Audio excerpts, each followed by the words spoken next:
उसे ठहराव पसंद नहीं था। गजब की चंचलता थी उसके मन में, उसके पूरे व्यक्तित्व में ही। ठहरना जैसे उसकी फितरत में ना था। अपार ऊर्जा से भरी थी वो, इतनी ऊर्जा कि किसी इंसान के जिस्म से संभाल ही ना जाए। वो अतिरिक्त ऊर्जा, वो तेज उसके चारों ओर संचारित होता रहता, जैसे चांद के आसपास का सा वलय उसके चारों ओर हो। बहुत आकर्षक व्यक्तित्व की स्वामिनी थी केतकी। जो देखता सिर्फ देखता ही नहीं रह जाता, बल्कि उसका ही हो जाता। उसके प्रति एक तरफा आकर्षण सिर्फ पुरुषों में ही नहीं, बल्कि लड़कियां, औरतें, बच्चे, बूढ़े, कोई ऐसा ना था जो उसके प्रति खिंचाव महसूस न करता हो। मानो एक चुंबकीय शक्ति हो उसके भीतर। केत के गेहूं रंग की सुगड़ कदकाठी वाली लड़की थी। नैन नक्श एकदम तीखे और तराशे हुए, चेहरा नापा तुला और आंखें तो बेहद आकर्षक और चंचल। ढेरों सवाल थे उसकी आंखों में। सवाल तो खैर सदा उसके होठों पर भी रहते थे। जिसके साथ रहती उसी के आगे सवालों के ढेर लगा देती। उसका ज्ञान भी असीमित था, इसलिए उसके सवाल बहुत बौद्धिक और रोचक होते थे। हाँ, वैसे बेवकूफ़ी भरे सवालों की भी कमी नहीं थी उसके पास।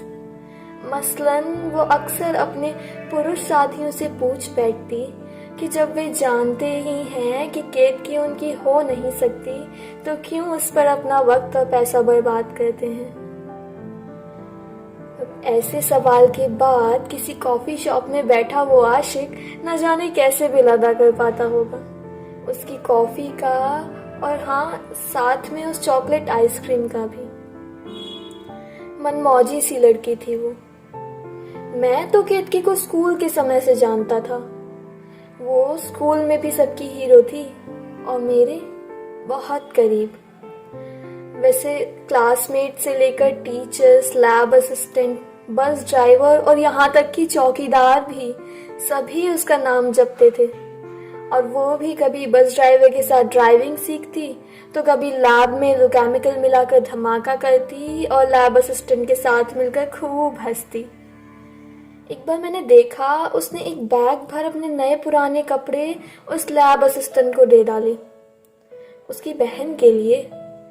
मेरे पूछने पर बोली, अरे सब पुराने फैशन के हो गए थे इसलिए दे दिए। साथ ही बड़बड़ाती भी जाती थी, करम जला कहीं का, हर टाइम रोतली सूरत बनाए फिरता है ये, मुझे बिल्कुल पसंद नहीं है। मैं हैरान सा उसको ताकता रह जाता। उसका मन पढ़ना इतना असंभव था, कुछ टिकता ही नहीं था 20 सेकंड से ज्यादा। केतकी का जीवन एक खुली किताब था। बिन माँ बाप की लड़की थी, मौसा मौसी ने पाला था, संपन्न परिवार से थी। उसके बारे में सबको सब कुछ पता होता था, बोलती ही इतना थी। मगर मुझे वो सदा रहस्यमयी सी लगती थी। ऐसा लगता मानो इस खुली किताब के पन्नों पर कुछ लिखा हुआ है एक अदृश्य स्याही से, जो कोई देख नहीं सकता। मैं कभी कभी कहता भी उससे कि तुम्हारी तलछटी में जाकर फिर और गहरा खोद कर देखना है मुझे। वो मुस्कुराकर बड़ी सादगी से कहती, मैं नदी हूँ अंश, सिवा पानी के कुछ नहीं। बहता पानी, साफ और पारदर्शी। जितना गहरा खोदोगे उतना ज्यादा पानी पाओगे। और भूलना मत कि मोती सागर में मिलते हैं, नदियों में नहीं। वो बोलती चली जाती बिना रुके, और मैं सुनता रहता बिना कुछ समझे। देखना, एक दिन मैं भी सागर में मिल जाऊंगी और पा जाऊंगी एक मोती, और जड़ लूंगी उसको अपनी अंगूठी में। कितना शौक था उसे अंगूठियों का, हर उंगली में एक अंगूठी, पतली, मोटी, असली, नकली, चाहे जैसी भी हो।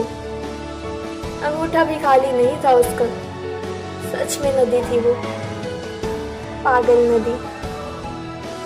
एक दिन वो बड़ी सी एक सिंदूरी बिंदी लगा कर आई, उसके मासूम से चेहरे के हिसाब से बहुत बड़ी। फिर खुद ही हंस के कहती है, ओल्ड फैशन लगती है ना। मैंने सोचा क्षितिज से उगता सूरज कभी ओल्ड फैशन हो सकता है भला। मुस्कुरा दिया मैं। उस दिन मेरे हाथ की रेखाएं देखने लगी। कहती है उसको सब आता है, उसके हिसाब से मेरा प्यार कोई और होगा और ब्याह मैं किसी और से करूँगा। शायद सच में उसको सब पता है। मैंने कहा लाओ तुम्हारा हाथ देखूं, तो उसने मुट्ठी कस ली।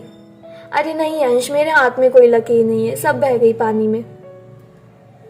कभी कभी मुझे लगता केत की एक माया मृग सी है, जिसको देखो उसका दीवाना हुआ जाता है, भटकता है उसको पाने को, जबकि वास्तव में वो है ही नहीं, वो सिर्फ एक भ्रम है। तभी उसकी हंसी मुझे ख्यालों से वापस ले आती और मैं देखता उसको अपने एकदम करीब। उसको जब कॉलेज में दाखिला लेना था तब मेरे पीछे चक्कर काटती फिरी कि अंश हम और तुम एक ही साथ पढ़ेंगे। मैं भी छेड़ता उसको, क्यों भाई, क्या सारी उम्र मेरे पीछे लगी रहोगी? तुम साथ रहती हो तो कोई लड़की मेरे पास नहीं आती। सब सोचते हैं कि तुम मेरी हो और तुम मेरी होती नहीं।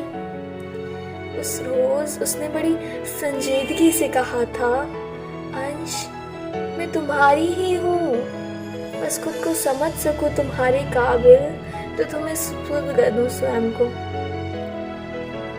उसकी अटपटी बातें मुझे समझ नहीं आती, मगर वक्त के साथ इतना जरूर समझ गया था कि उसके साथ मेरा लगाव मुझे तकलीफ जरूर देगा, मगर मुझे मंजूर था।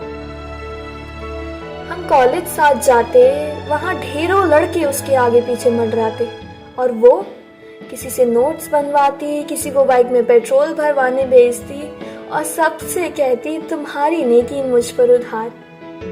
न जाने कितने इसी उधारी के पटने के इंतजार में फिर रहे थे।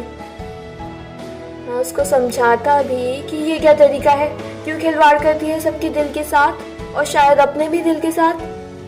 वो मेरा हाथ अपने सीने पर रखकर कहती, देख कहीं धड़कन है क्या? अरे मेरे सीने में तो दिल ही नहीं है। फिर क्या है? कभी मैं भी बिखर जाता। वो बड़ी मासूमियत से कहती, किडनी है एक एक्स्ट्रा, भगवान ना करे कभी तुम्हें ज़रूरत पड़े तो दे दूंगी, एकदम मुफ्त। तुमने जो कल मुझे बर्गर खिलाया था ना, वो चुकता समझ लेना। मैं सर पीट कर रह जाता। कभी कभी मुझे लगता केत की मानसिक रूप से कुछ बीमार है, वो नॉर्मल तो नहीं थी। हालांकि पढ़ने में वो बहुत अच्छी थी और बेहतरीन कलाकार भी थी। पेंटिंग में तो उसको महारत हासिल थी और गाती भी बड़ा सुरीला थी। उसके कमरे में हमेशा संगीत बजता रहता, सारा दिन और कभी कभी सारी रात भी। लेकिन मुझे उसकी पसंद कभी समझ नहीं आई। कभी वो गजल सुनती और कहती मैं गुलाम अली साहब पर मर मिटी हूँ। कभी जिमी हेंड्रिक्स या जिम मॉरिसन को सुनकर कहती यार क्या नशा है इनमें। कभी सूफी संगीत पर झूमती, कभी पंडित रविशंकर को सुनते हुए पेंट करती। अनबूझ पहेली थी वो। हाँ, उसकी पेंटिंग्स हमेशा एक सी होती थी। वो सिर्फ नदियां पेंट करती थी, अलग अलग किस्म की नदियाँ, अलग अलग वक्त के दृश्य। कहती थी कि ये सब मेरे सेल्फ पोर्ट्रेट हैं अंश, मैं खुद इतनी सुंदर हूँ तो कुछ और क्यों बनाऊं भला, ठीक है ना। मैं मुंह ताकता रह जाता उसका। फिर वो उकसाती मुझे, कहो ना कुछ तो कहो। मैंने कह दिया, नार्सिसिस्ट कहेगी। ठठाकर हंस पड़ी वो। मुझे लगा सच में वो बहुत सुंदर है, बहुत सुंदर नदी, निर्मल शीतल सी, एक बहुत गहरी और शांत नदी। एक दिन हम शहर के बाहर दूर एक मंदिर गए। उसे भगवान पर कोई विशेष आस्था नहीं थी, बस मंदिर एक नदी के किनारे था, तो उसने प्लान बना डाला। सीढ़ियों पर बैठे हम सूर्यास्त देखते रहे। वो अचानक बोली, अंश, तुम अगर सूरज होते तो देखो हर शाम मुझ में ढल जाते, समा जाते मुझ में, है ना? उसके इस तरह के अकस्मात सवालों की मुझे आदत थी।